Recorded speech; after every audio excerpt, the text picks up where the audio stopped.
Hello students, आज हम chapter number 12 संसार पुस्तक का नेक्स्ट पार्ट रीड करेंगे। नेक्स्ट है,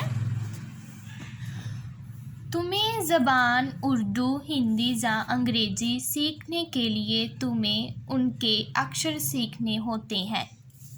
इसी तरह पहले तुम्हें प्रकृति के अक्षर पढ़ने पड़ेंगे, तभी तुम उसकी कहानी उसके पत्थरों और चट्टानों की किताब से पढ़ सकोगी।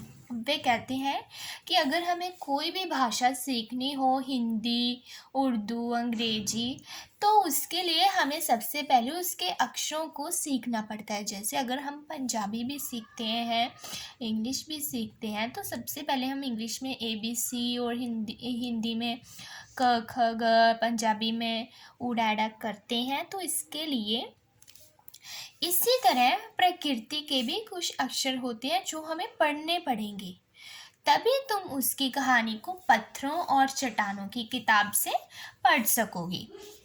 शायद अब भी तुम उसे थोड़ा थोड़ा पढ़ना जानती हो। जब तुम कोई छोटा सा गोल चमकीला रोड़ा देखती हो तो क्या वह तुम्हें कुछ नहीं बतलाता? अब वह कहता है कि मुझे तो अभी भी लगता है कि तुम थोड़ा थोड़ा कुछ जानती हो। जैसे कि तुम कोई छोटा सा गोल चमकीला रोड़ा देखती हो तो वह तुम्हें कुछ बताता नहीं है। ये कैसे गोल, चिकना और चमकीला हो गया और उसके खुरदरे किनारे या कोने क्या हुए? अगर तुम किसी बड़ी चट्टान को तोड़कर टुकड़े टुकड़े कर डालो तो हर एक टुकड़ा खुरदरा और नोकीला होगा। यह गोल चिकने रोड़े की तरह बिल्कुल नहीं होता। फिर यह रोड़ा कैसे इतना चमकीला, चिकना और गोल हो गया? अगर तुम्हारी आंखें देखें और कान सुने तो तुम उसी के मुंह से उसकी कहानी सुन सकती हो।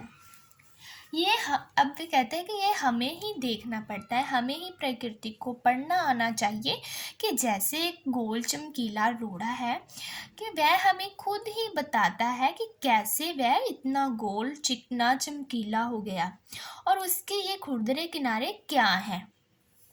अगर हमें एक पूरे पत्थर चट्टान का मतलब पूरे पत्थर को तोड़कर उसके टुकड़े टुकड़े कर डालें तो हर एक टुकड़ा खुरदरा और नोकीला होगा और ये चिकने गोल रोड़े की तरह बिल्कुल नहीं होता। और फिर ये रोड़ा कैसे इतना चमकीला और चिकना हो गया? अगर तुम्हारी आंखें देखें और कान सुने तो तुम उसी के मुंह से उसकी कहानी सुन सकती हो। अब वह कहता है कि अगर हमें प्रकृति को पढ़ना आ गया तो हम उसी के मुंह से उसकी कहानी सुन सकते हैं।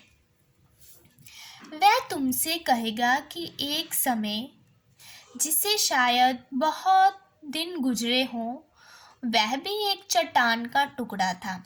ठीक उसी टुकड़े की तरह उसमें किनारे और कोने थे जिसे तुम बड़ी चट्टान से तोड़ती हो। अब वह कहता है कि कुछ दिन पहले, कुछ समय, शायद जब वह थोड़े दिन गुजरे हों, वह भी एक चट्टान का टुकड़ा था। ठीक उसी तरह जिस तरह दूसरे हैं उसके भी किनारे कोने होते जिसे तुम बड़ी चट्टान से तोड़ती हो।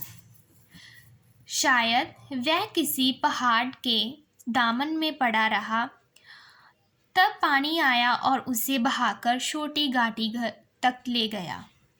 वहां से एक पहाड़ी नाले ने ढकेलकर उसे एक छोटे से दरिया में पहुंचा दिया। इस छोटे से दरिया से वह बड़े दरिया में पहुंचा।